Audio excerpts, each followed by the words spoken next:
नमस्कार विद्यार्थी मित्रांनो, ग्लोबल ऑनलाईन मराठीवर आपलं सर्वांचं मनपूर्वक स्वागत. तर विद्यार्थी मित्रांनो, जसं की आपल्याला माहिती आहे की 26 जुलै 2026ला आपली MSc 2026ची एक्झाम आहे आणि 50 दिवसात कॉमर्सचा सिलेबस कसा पूर्ण करायचा, अभ्यासक्रम कसा पूर्ण करायचा.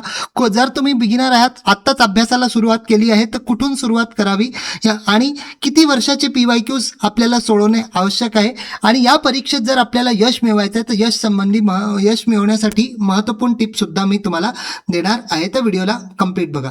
तर विद्यार्थी मित्रांनो, सर्वात पहिले येऊ की सुरुवात कुठून केली पाहिजे. तर हे आपले 10 युनिट्स आहे. आता आपल्याला अगदी स्मार्टली प्रिपेअर करायचं आहे. बिलकुल मी सिक्वेन्स वाईज जातो, युनिट 1 करतो, 2 करतो, 3 करतो, असं चालणार नाही. सगळ्यात पहिले विद्यार्थी मित्रांनो, जर आपला ज्या युनिटमध्ये इंटरेस्ट आहे, ठीक आहे, त्याच्यातनं सुरुवात करा. जेव्हा जी छोटी युनिट आहे, जी स्कोरिंग युनिट आहे, जसं बिझनेस इकॉनॉमिक्स आहे, तर बिझनेस इकॉनॉमिक्सपासून तुम्ही सुरुवात करू शकता. 2 दिवसात ही युनिट्स तुमची कंप्लीट होऊन जाईल. जर तुम्ही फुल टाईम प्रिपेअर करत आहात तर 2 दिवसापेक्षा जास्त वेळ ही युनिट घेणार नाही आणि याच्यातनं तुम्ही 20 पैकी 20 मार्क जे आहे ते घेणार. आता इकॉनॉमिक्समध्ये मी तुम्हाला सांगतो की काय काय वाचायचं. जसं डिमांड अनालिसिस आहे, इलास्टिसिटी ऑफ डिमांड आहे, इनडिफरन्स कर्व अनालिसिस आहे, आयसोक्वांट कर्व आहे, ठीक आहे. त्याच्यानंतर मार्केट स्ट्रक्चर आहे. तर इथून असे प्रश्न येतील. तर जे PYQs मध्ये टॉपिक रिपीट होतात आहे तेच आपल्याला जे आहे प्राथमिकता त्यांना द्यायची आहे आणि मग उरलेले टॉपिक्स करायचे. एक सिलेबस बेस्ड मी प्रत्येक युनिट करतो असं नाही. आपल्याला 4 प्रॅक्टिकल युनिट्स आहे, युनिट 2, युनिट 4, युनिट 5 आणि युनिट 10, ठीक आहे. म्हणजे अकाउंट्स, फायनान्स, स्टॅटिस्टिक्स आणि टॅक्स हे 4 प्रॅक्टिकल युनिट्स आहे. पण याच्याकडेही लक्ष द्यायचं. पण आपल्याला जे आहे जे आपले इंटरेस्टिंग युनिट्स आहे, जे छोटे युनिट्स आहे ते आधी करून घ्यायचे, ठीक आहे. जसं मार्केटिंग मॅनेजमेंट झालं, HRM झालं, बिझनेस एन्व्हायरमेंट, इंटरनॅशनल बिझनेस झालं. म्हणजे तुमचं एक सॅटिस्फॅक्शन राहील की आपलं 50% सिलेबस जे आहे ते अगदी स्ट्रॉंग आहे. नंतर आपल्याकडे वेळ कमी उरला तर आपण ओव्हरव्ह्यूच्या बेसिसवरही बाकीच्या युनिट्सला घेऊ शकतो. ओके, कारण आपला कॉन्फिडन्स जो आहे तो आपल्याला बिल्ड करायचा आहे आणि त्याच्यासाठी सुरुवातीत आपल्याला जो 1-1.25 महिना आहे तो चांगली मेहनत करावी लागेल. विद्यार्थी मित्रांनो, जर आपण महाराष्ट्र स्टेट परीक्षा 2026 मध्ये यश मिळवण्याचे इच्छुक आहे पेपर 2 कॉमर्समधून, तर 50 डेज कंप्लीट क्रॅश कोर्स आम्ही तुमच्यासाठी घेऊन आलेलो आहे कॉमर्सचा, ज्याच्यात आपल्याला लाईव्ह लेक्चर्स मिळतील, रेकॉर्डेड व्हिडिओ लेक्चर्स मिळतील, कंप्लीट सिलेबसचे नोट्स इंग्लिशमध्ये मिळतील, मराठीमध्ये मिळतील, नंतर वीकली टेस्ट मिळतील, full syllabus based mock test, MCQ आणि PYQ सेशन विथ एक्सप्लेनेशन मिळेल. आणि पेपर 2ला जर आपण घेता तर तुम्हाला पेपर 1 कम्प्लिटली फ्री मिळेल विथ ऑल सेम फॅसिलिटी. याची व्हॅलिडिटी जी आहे ती 1 वर्षाची आहे आणि हा जो नवीन बॅच आहे तो 8 जून 2026 पासून स्टार्ट होत आहे. तर आपण याला जॉईन करून घ्या.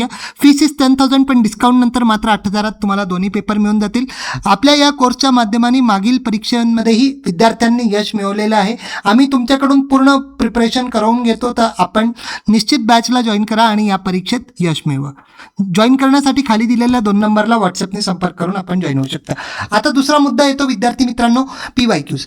तर PYQs जे आहे मुख्य जे आहे, आपल्याकडे जर सफिशियंट वेळ आहे किंवा तर 18 ते 2025 पर्यंतचे PYQs जे आहे हे डेफिनेटली लावायचे. आणि PYQ लावले नुसतं प्रश्न पाहिला उत्तर पाहिला असं नाही, पूर्ण PYQचं विश्लेषण करायचं. PYQचे जे 4 ऑप्शन्स असतात ते सगळे आपल्याला माहीत असले पाहिजे, ठीक आहे. कारण पुढच्या वेळेस जे आहे प्रश्न तिथूनही बनतात. पण PYQवर पूर्णपणे अवलंबून नाही व्हायचं. PYQचा हे हेल्प घ्यायची इम्पॉर्टंट टॉपिक निवडण्यासाठी. पण नुसतं मी PYQ करून घेतले आणि माझा पेपर 2 झाला अशी वृत्ती जी आहे ती असायला नको. आणि जर समजा विद्यार्थी मित्रांनो आपण प्रिपरेशन आपलं 50% पेक्षा जास्त झालेलं आहे तर आपण 15 ते 25 ही रेंज पण फॉलो करू शकता. आता येतं विद्यार्थी मित्रांनो की यश आपल्याला मिळायचं आहे कॉमर्समध्ये, तर कोणकोणचे प्रो टिप्स आहे. सगळ्यात पहिले तर मी तुम्हाला सांगितलं की सोपी आणि स्कोरिंग युनिटमधनं स्टार्ट करा, ठीक आहे. एकदम लेंदी युनिट हाती घेऊ नका, कारण तो तुमचा कॉन्फिडन्स लूज करेल. दुसरी महत्त्वपूर्ण टिप्स म्हणजे की जितके पण इम्पॉर्टंट टॉपिक्स आहे, आता तुम्ही म्हणाल सर इम्पॉर्टंट टॉपिक्स कुठे मिळेल, तर डिस्क्रिप्शनमध्ये मी एक लिंक दिला आहे व्हिडिओचा, तिथून तुम्ही इम्पॉर्टंट टॉपिक्स बघू शकता. तर त्याची डीप अंडरस्टँडिंग आपल्याला माहीत पाहिजे. जे इम्पॉर्टंट टॉपिक्स आहे तिथून आपला एकही मार्क जायला नको याची खात्री जी आहे तुम्ही घ्या. त्याच्यानंतर जे आहे डेली बेसिसवर पेपर 1 पेपर 2चं डेली रिव्हिजन करा आणि विकेंड्समध्येही त्यांचे रिव्हिजन करा, त्यांचे MCQ करा, PYQs करा. युनिट कंप्लीट झाला की PYQ पण कंप्लीट झाला पाहिजे, ठीक आहे. त्याच्यानंतर नेक्स्ट महत्त्वपूर्ण टिप्स म्हणजे जे काही तुमचे कॉन्सेप्ट्स आहे, जेवढे सिलेबसमध्ये कॉन्सेप्ट्स आहे तर हे सगळे इम्पॉर्टंट टॉपिक्स केल्यानंतर त्याचे रिव्ह्यू जो आहे तो घेऊन घ्यायचा, म्हणजे आपल्याला माहीत असलं पाहिजे की हे कशाचं आहे. नंतर व्यवस्थित शॉर्ट नोट्स बनवायचे, पण नोट्समध्ये खूप वेळ नाही घालवायचा, ठीक आहे. नंतर व्यवस्थित जे आहे 18 ते 25पर्यंत PYQs जे आहे ते पूर्ण ॲनालिसिस सोबत हे करायचे. युनिट वाईज MCQs जे आहे ते आपण प्रॅक्टिस करायचे रेग्युलर बेसिसवर.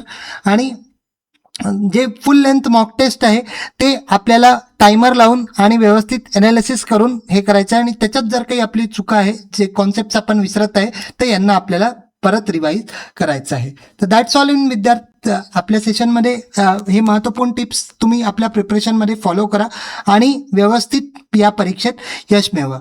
जर विद्यार्थी मित्रांनो आपण ग्लोबल ऑनलाईन ॲप डाउनलोड नसेल केलं तर डाउनलोड करून घ्या. स्टोअर सेक्शनमध्ये जा, इथे MS set paper 2 commerce search करा, इथे कोर्स अवेलेबल होईल आणि कोर्स नंतर पे केल्यावर आपलं सर्व कंटेंट पेपर 1 पेपर 2चं आपल्याला मिळून जाईल. So that's all in today's video. विद्यार्थी मित्रांनो व्हिडिओ आवडला तर व्हिडिओला लाईक जरूर करा. थँक्यू. बाय.